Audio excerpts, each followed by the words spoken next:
Hello everyone शांति पाठशाला को मु आपण मानंकु स्वागत जनाउछि।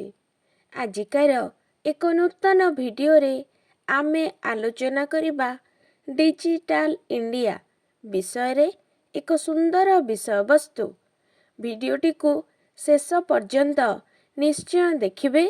चैनल को सब्सक्राइब करिनियंतु एवं पाखरे थिबा बेल आइकन टी को प्रेस कर दियंतु। चलंतु वीडियोटी को आरंभ करिबा। भारत भली विराट देशर विकास और वृद्धि पाई डिजिटल इंडिया एक प्रभावशाली योजना अटे, जहाँ देशर प्रधानमंत्री श्री नरेंद्र मोदी द्वारा जुलाई 1, 2015 रु आरंभ होइथिला। देशर विभिन्न क्षेत्र रे चाकरी वृद्धि, सुशासन तथा विभिन्न सरकारी सेवा एवं जनसाधारणक मध्यरे थिबा दूरतारे अंतर एवं समस्त सरकारी सेवा को सरल करिबा पई डिजिटलीकरण द्रुत गति रे भारत रे आरंभ होई गला। डिजिटल इंडिया एक व्यापक कार्यक्रम अटे, जहाँ देशर विभिन्न सरकारी कार्यालय और विभाग को संलग्न करि पारिछि। सरकारंक सह नागरिकों को जोड़ी अछि। वर्तमान एहा समग्र देश को डिजिटल माध्यम रे जोड़िबार लक्ष्य रे अग्रसर अटे। नागरिकंकर नीतिदिनिया कार्य को सरलीकृत करिबा निमंते सरकारंक द्वारा एही डिजिटल इंडिया योजना अधीन रे देश सारा हाई स्पीड इंटरनेट रो कार्यकारिता, वित्तीय क्षेत्र रे अहेतुक परिवर्तन एबे करिछि बैंक ओ नागरिकों को दूरताहीन। एणे जणे नागरिक घरे बसी विभिन्न प्रकार आर्थिक कार्य यथा अन्य एक बैंक खाता को टंका पठाइबा, खातार बैलेंस देखिबा, मोबाइल फोन रिचार्ज इत्यादि करि पारुछि। घरे बसी ऑनलाइन रे विभिन्न जिनिस किणिबा प्रथा बहु आगरू चाली आसुथिले मध्य डिजिटल इंडिया आरंभ हेबा परे ताहा एबे भारत रे बहुल भावे आदृत हेउछि। सहर ठारू गाँ जाए डिजिटल इंडिया रो प्रभाव अनेक भावरे दृश्यमान होइछि। ग्रामांचल रे एबे प्राय समस्ते स्मार्टफोन तथा इंटरनेट रो व्यवहार करिलेणी। Online shopping, recharge, online banking आदि बहुल भावे कलेणी। पूर्वरु जेउ बळी भावरे प्रत्येक कार्य पई सहर को जाउथिले, एबे से कार्य से निजे निजे करि पारुछंती।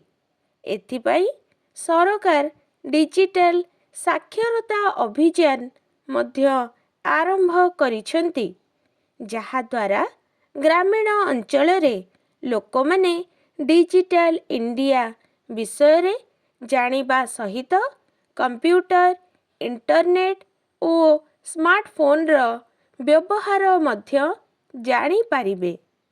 एबे सरकारंक निर्देश रे मोबाइल कंपनी माने निज निज मोबाइल रे समस्त भारतीय भाषा गुडी को इंस्टॉल करी बिक्री करुछंती, जहा द्वारा इंग्रजी पढ़ी नथिबा ग्रामीण लोकमाने एबे मोबाइल रो व्यवहार भल भावरे करुछंती।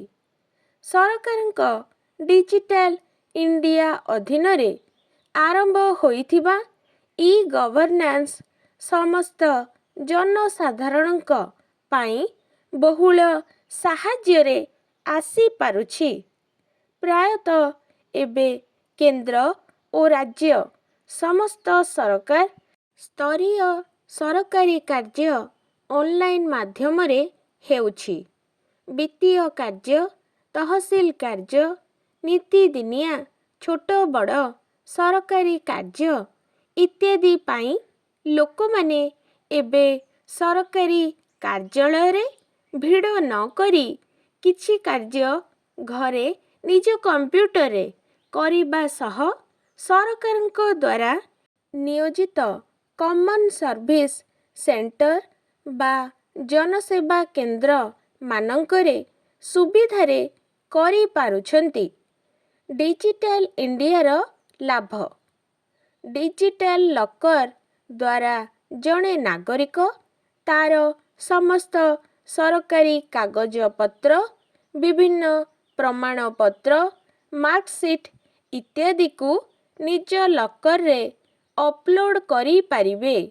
ଏହି ଭର୍ଚୁଆଲ କାଗଜପତ୍ର ଯାହା ପରବର୍ତ୍ତୀ ସମୟରେ ବିଭିନ୍ନ ସରକାରୀ କାର୍ଯ୍ୟରେ ଲାଗିବା ସହ କାଗଜ ବା କାଳିର ବ୍ୟବହାର ମଧ୍ୟ ହ୍ରାସ ପାଇବ। ଏବେ ତଥା ଭବିଷ୍ୟତରେ ସମସ୍ତ ସରକାରୀ କାର୍ଯ୍ୟ ଅନଲାଇନରେ ସୁବିଧାରେ ହେବା ନିଶ୍ଚିତ। ଏହା ଡିଜିଟାଲ ଇଣ୍ଡିଆ ଯୋଜନାର ଏକ ମୁଖ୍ୟ ଦିଗ। ଅନଲାଇନରେ ଚିକିତ୍ସାଳୟ ଦେୟ, ଡାକ୍ତରଙ୍କ ପରାମର୍ଶ ଓ ପ୍ରେସ୍କ୍ରିପସନ୍ ପାଇଁ ସମୟ ବୁକିଂ କରିବା, ଅନଲାଇନରେ ବିଭିନ୍ନ ଶାରୀରିକ ଅସୁବିଧାର ପରାମର୍ଶ ଇତ୍ୟାଦି ମଧ୍ୟ ଏହାର ଏକ ଅଙ୍ଗ। ସରକାରଙ୍କ ନିକଟରେ କୌଣସି ବିଷୟରେ ଅଭିଯୋଗ, ସୂଚନା ନିୟମ ଆଇନ ଅନୁଯାୟୀ କୌଣସି ତଥ୍ୟ ଇତ୍ୟାଦି ଅନଲାଇନରେ କରିହେବ।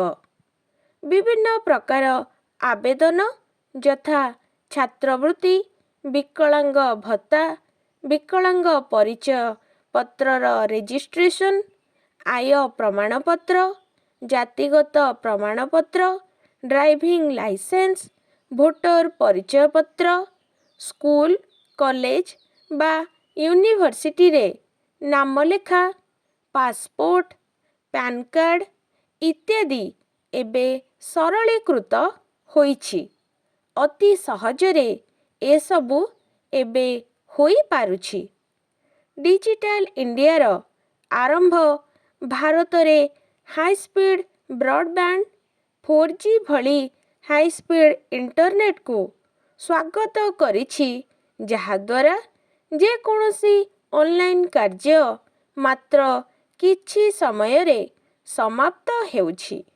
ଭାରତ ନେଟ୍ ଯୋଜନାରେ ଭାରତର ପ୍ରାୟ 2,50,000 ଗ୍ରାମ ପଞ୍ଚାୟତକୁ ହାଇସ୍ପିଡ୍ ଇଣ୍ଟରନେଟ ବା ଫାଇବର ଅପ୍ଟିକ୍ ଯୋଗେ ସଂଯୋଗୀକରଣ କରାଯିବ।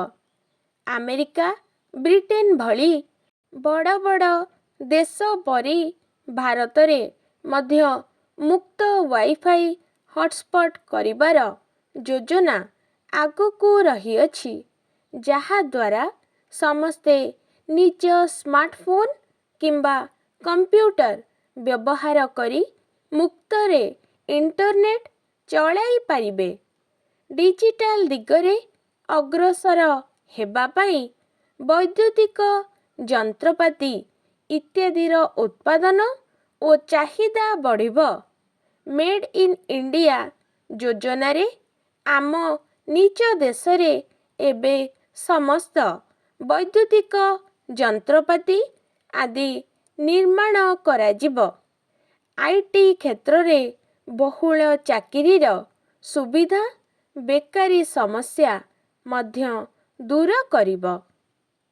ଆଜିକାର ଭିଡ଼ିଓଟି ଆପଣଙ୍କୁ କିପରି ଲାଗିଛି କମେଣ୍ଟ ମାଧ୍ୟମରେ ନିଶ୍ଚୟ ଜଣାଇବେ ଏବଂ ଲାଇକ୍, ସେୟାର, ସବସ୍କ୍ରାଇବ୍ କରିବାକୁ ଜମାରୁ ଭୁଲିବେନି। ଧନ୍ୟବାଦ।